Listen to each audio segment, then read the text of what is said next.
I always thought I knew what my future would look like. My name's Bella, and not too long ago, I was just another finance major fresh out of college, navigating the twists and turns of the corporate world. Then, Michael came along. He was everything you'd imagine a successful businessman to be: confident, driven, and, well, pretty charming. Our first meeting was almost like a scene out of a movie. I was at a local coffee shop, buried in my laptop, when he walked in. I remember him ordering a coffee and then, with a smooth confidence, taking the seat opposite me. "Sorry, is this seat taken?" he asked, though he was already sitting down. I looked up, a bit annoyed at first. "It is now, isn't it?" I replied, trying to mask my surprise with a bit of sass. He just chuckled. "I'm Michael. And you are?" "Bella," I said, closing my laptop, figuring this could be a more interesting conversation than my spreadsheets. From there, it was like we were drawn into each other's worlds. He told me about his business ventures, and I shared my ambitions in finance. He was impressed, or at least he seemed to be. "You've got a sharp mind, Bella. Ever thought of diving into the business world yourself?" he asked, his eyes locking with mine. I laughed. "And leave the thrilling world of finance? I don't know." He smiled, and that smile would soon become a familiar part of my life. Fast forward a bit, and our casual meetups turned into dates. Before I knew it, I was deeply in love. Michael was persuasive, always knowing what to say. When he proposed, it felt like the natural next step. I was young, in love, and ready for a new chapter. So, I left my job, ready to start this new life with him. Becoming a housewife wasn't my plan, but with Michael, it felt right. I took pride in making our house a home. He'd come home from work, and I'd be there, ready with dinner and eager to hear about his day. "Smells great, Bella. You really know your way around the kitchen," he'd say with a contented sigh. I'd blush and reply, "Well, I have a great teacher, my mom. She always said the way to a man's heart is through his stomach." He'd laugh, kiss me on the forehead, and we'd sit down to eat. Those days were simple and happy. I felt like I had everything I needed: a loving husband and a cozy home. Life has a funny way of throwing curveballs when you least expect them. I was settling into my new role as a housewife, content in the routine I had built with Michael. But as time went by, I started noticing changes in him, subtle at first, but they grew harder to ignore. It started with small comments about the meals I cooked. I remember one evening, I had spent hours in the kitchen, trying out a new recipe I thought he'd love. As he took his first bite, I watched eagerly for his reaction. "This chicken is a bit dry, don't you think?" he said, barely looking up from his plate. I was taken aback, but I tried to brush it off. "Oh, I'm sorry. I followed the recipe exactly. I'll try something different next time." He shrugged and continued eating in silence. I couldn't shake off the feeling that I had disappointed him. The comments became more frequent and more critical. One night, as I was setting the table, he walked in and looked at me with a frown. "Are you going to wear that for dinner? It's not very flattering," he said, eyeing my casual home clothes. I felt a sting at his words. I didn't think it mattered. I'm just at home, after all." He let out a sigh. "It wouldn't hurt to try a little, Bella. Appearance matters." The critiques weren't just about my cooking or clothes anymore. They seeped into every corner of our home. I spent my days trying to make everything perfect, fearing his disapproval. But it seemed like nothing I did was ever good enough. One evening, as he was going through the house, he called out, "Bella, come here." I hurried over, wondering what was wrong. He was standing in the living room, pointing at a spot on the shelf. "Do you see that? How can you miss dusting there? It's not that hard to keep a house clean, Bella," he said, his tone sharp. I felt my face flush with embarrassment and frustration. I'm sorry, Michael. I'll clean it right away. I grabbed the duster and started cleaning, feeling his eyes on me the whole time.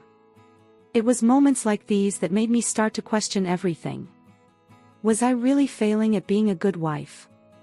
Why was he suddenly so hard to please? As I lay in bed that night, listening to Michael's steady breathing, I couldn't help but wonder where the loving man I married had gone. Amidst the growing unease at home, a sliver of hope appeared. I stumbled upon a job opening in a finance firm. It was like a light at the end of a long, dark tunnel. I remembered my days before becoming a housewife, the thrill of working in finance. I thought, why not, and applied. To my surprise, I got called for an interview. The interview day felt like a breath of fresh air. I put on my best professional outfit, feeling a part of my old self awaken. The interview went better than I expected. When they told me I was selected, I felt a surge of excitement I hadn't felt in a long time. I couldn't wait to share the news with Michael. I imagined he'd be proud, maybe even happy that I was taking a step towards something I loved. But I was in for a rude awakening. That evening, Michael came home, looking as stern as ever. I greeted him with a smile, the job offer letter in my hand. Michael, I have some great news. I got a job offer. It's in finance, my field. I'm so excited. I said, my voice bubbling with enthusiasm. He looked at me, his expression turning from surprise to annoyance. A job? Why on earth would you need a job? I provide everything here. I was taken aback. But Michael, it's not about money. It's about me doing something I'm passionate about. He scoffed. Passionate? What about your duties here? Who will cook, clean, and take care of the house? I tried to reason with him. I can manage both. It's important to me, Michael. He slammed his briefcase down. No, Bella. I won't have my wife working. You will turn it down. End of discussion. I stood there, stunned, the letter still in my hand. My heart sank as I realized he wasn't the supportive partner I thought he was. Michael, please, try to understand. This means a lot to me, I pleaded. He was unyielding. I've made my decision. You're not taking the job, and that's final. You have your responsibilities here, Bella. The conversation ended there. He walked away, leaving me standing in the middle of the living room, my hopes dashed. I realized then that Michael's control extended beyond the walls of our house. He wanted to dictate my dreams too. Life at home with Michael turned from challenging to unbearable. His criticisms became harsher, and my spirit grew dimmer with each passing day. The joy I once found in managing our home turned into a relentless cycle of trying to meet impossible standards. One evening, Michael came home later than usual. I had prepared his favorite dish, hoping to bring some warmth to the evening. The clock ticked away as the food cooled on the table. When he finally walked through the door, his face was set in a frown. Sorry, I'm late. Work was a nightmare, he grumbled, hanging his coat. I offered a weak smile. It's okay. Dinner's ready. I made your favorite. He sat down, poking at the food with his fork. This is cold. Can't you time the meals better, Bella? I felt a surge of frustration. I can't predict when you'll be home, Michael. I kept it warm as long as I could. He shot me a stern look. That's no excuse. If you managed your time better, this wouldn't happen. I bit my lip, trying to hold back tears. I do my best, Michael. He scoffed. Clearly, your best isn't good enough. That remark cut deep. The dinner I had prepared with care now felt like a symbol of my failure. The criticisms didn't stop there. Michael's scrutiny extended to every corner of our house. One day, he pointed out a spot I had missed while cleaning. Bella, how many times do I have to tell you? This place needs to be spotless. I knelt down, scrubbing the spot vigorously. "I'm sorry, I must have missed it." He stood over me, his tone harsh. "You're always sorry, but nothing changes. You need to do better." I was exhausted, emotionally and physically. It felt like I was losing a battle I didn't even know I was fighting. His late nights became more frequent, and his excuses more vague. Work was all he'd say when I asked where he had been. I stopped asking after a while, afraid of his cold responses. Lying in bed that night, I listened to the silence of the house. It was in that stillness that I made a decision. I didn't know how or when, but I knew I had to reclaim my life, my independence. The next morning would be the first step towards a new beginning, I promised myself. It was time to break free from this cycle. Amid the chaos at home, I had a secret.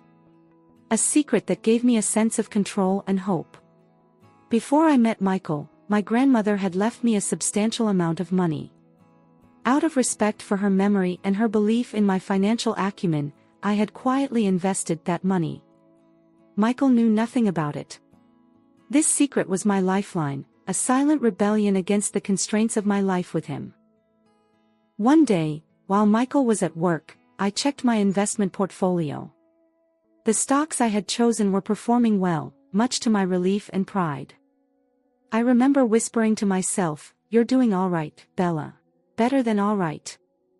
It was a small victory, but in my world, it meant everything. It was proof that I could make smart decisions, that I had a skill that extended beyond the walls of my house. Later that evening, Michael came home, his mood sour as usual. He started nitpicking the moment he walked in. "Bella, why are these curtains still here?" "I thought I told you to get new ones," he complained, barely glancing at me. I responded calmly, "I haven't had the chance to go out yet. I'll take care of it soon." He scoffed. "You always have some excuse. It's not that hard to manage a household, you know." I bit my tongue, holding back the retort that was on the tip of my tongue. Instead, I turned my attention back to the dinner preparations, my mind racing. That night, after Michael went to bed, I sat at my computer, looking over my investments again. Each figure on the screen was a testament to my capabilities, a sharp contrast to the doubts Michael tried to plant in me. I started planning more carefully, considering different investment options, researching, and strategizing. It was exhilarating, feeling the gears in my mind turn, unobstructed and efficient. One day, I mustered the courage to broach a financial topic with Michael. It was a risk, but I needed to know where I stood. "Michael, have you thought about investing? It might be a good way to grow our savings," I suggested cautiously during dinner. He looked at me, surprise evident on his face. "Investing? What do you know about investing?" I tried to keep my tone light. "Well, I've read a bit. It's interesting, and it could be beneficial." He laughed, a cold, dismissive sound. "Let me handle the finances, Bella. That's not something you need to worry your pretty little head about." His words stung, but they also fueled a quiet determination within me. I didn't argue, just nodded and changed the subject. As the days rolled on, my patience and resilience wore thin under the constant strain of Michael's criticisms. The house that once felt like a sanctuary now felt like a prison, with Michael as the unrelenting warden. It was a typical evening, but what transpired would mark the turning point in my life with Michael. I had spent the day cleaning and cooking, trying to ensure everything was perfect to avoid any conflict. Michael arrived home late, as had become his habit. The dinner I prepared was still warm, but I could feel the tension in the air as he walked in. "Evening," I said, trying to sound cheerful. "Dinner is ready." He didn't respond, just grunted and sat down at the table. I served him his plate, hoping for a peaceful meal. He poked at the food with his fork, his face growing more discontented. "This is what you call dinner? It's tasteless," he snapped, pushing the plate away. I felt my heart sink. I followed the recipe exactly, Michael. I thought you'd like it. He glared at me, his voice rising. You thought wrong, then. Can't you do anything right? I tried to hold back my frustration. I'm trying my best, Michael. I really am. He scoffed, your best. This is pathetic. Then his face was twisted with anger. He grabbed a handful of spaghetti and threw it at me. The hot pasta and sauce hit my face and clothes, a painful and humiliating moment. I stood there in shock, my face stinging from the sauce. Michael just sat there, looking at me with contempt. Clean this mess up, he ordered, standing up from the table. I didn't move, still processing what had just happened. This was too much. The hurt, the humiliation, it all came crashing down on me. Michael, how could you? I managed to say, my voice trembling. He didn't even have the decency to look remorseful. Just clean it up, Bella. I'm going to bed. With that, he left me there, standing in a room splattered with spaghetti, my dignity in tatters. I slowly started to clean up, the tears I had been holding back now streaming down my face. That night the events of the evening replayed in my mind. The realization hit me like a ton of bricks. This wasn't love, this was control, disrespect, and humiliation. I couldn't live like this anymore. I refused to be treated like a doormat, to have my spirit crushed under the weight of his temper. Lying there, I knew I had reached my breaking point. I couldn't change Michael, but I could change my situation. I had to make a choice, for my dignity, for my self-respect. I had to leave, to find the strength to start anew, away from the shadow of Michael's tyranny. The morning after the spaghetti incident, I woke up with a resolve stronger than I'd ever felt. I knew I had to leave Michael and this toxic environment. But leaving wasn't just about walking out the door, it was about standing up for myself, about reclaiming my life. After Michael left for work, I made a call to a lawyer. I explained my situation, my voice steady but my hands trembling. The lawyer was understanding and promised to help me with the divorce proceedings. As I packed my bags, I felt a mix of fear and liberation. I was stepping into the unknown, but I knew anything was better than staying here. I left a note for Michael on the kitchen table, simple and to the point. Michael, I can't live like this anymore. I've gone to stay somewhere else. Please don't try to find me. Bella. I took one last look around the house, a place that once held promises of love and happiness, now just a shell of broken dreams. I closed the door behind me, feeling a weight lift off my shoulders. I moved into a small apartment I had rented with the money from my investments. It was modest, but it was mine. A place where I could start rebuilding my life. The next morning, Michael's call came. I braced myself before answering. Bella, where the hell are you? He barked into the phone. I've left, Michael, I said, my voice calm. I can't be in this marriage anymore. There was a pause, and then he laughed. You think you can just leave? You think you can survive without me? I felt a surge of confidence. I can, and I will. I'm filing for divorce, Michael. His laughter stopped. You'll come crawling back. You need me. I shook my head, even though he couldn't see me. No, Michael, I don't. Goodbye. I hung up the phone, my heart pounding. I had stood up to him, finally. Over the next few weeks, I met with my lawyer regularly, building my case for the divorce. It wasn't easy. There were moments of doubt and fear, but each step forward made me feel stronger, more in control of my life. Michael tried calling a few more times, each call more desperate than the last. But I didn't waver. I knew I had made the right decision. As the day of the divorce meeting approached, I prepared myself to face Michael one last time. I was no longer the scared, submissive wife he was used to.